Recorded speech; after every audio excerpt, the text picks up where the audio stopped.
Assalamualaikum warahmatullahi wabarakatuh. Basuh lagi dun sanak sadonyo di channel Ambo. Dan masih edisi bulan Syawal, masih suasana raya lah ya.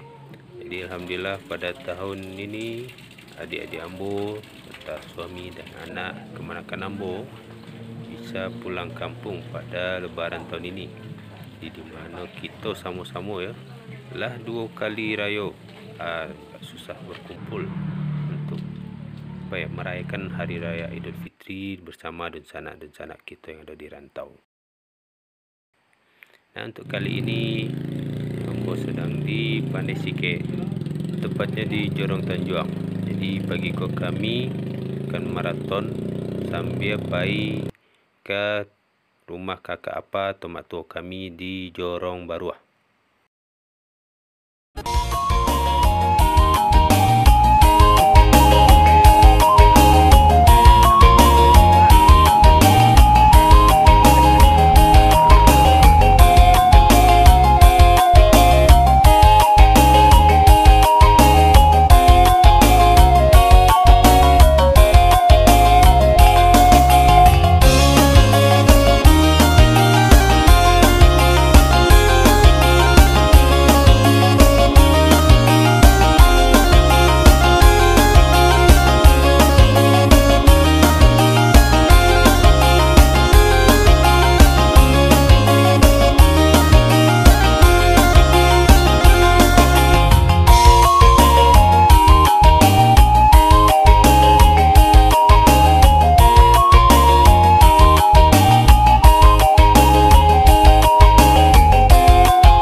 Dekat.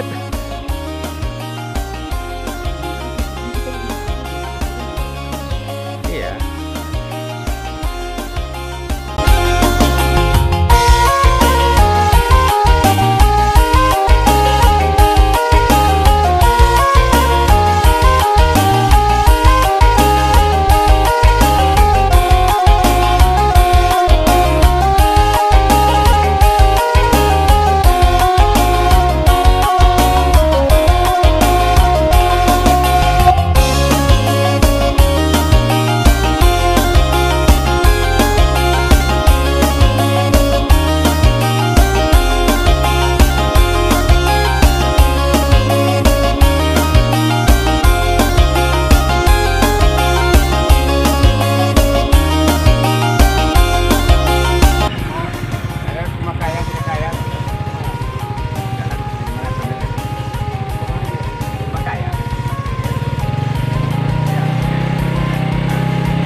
Dah lama kampung tak?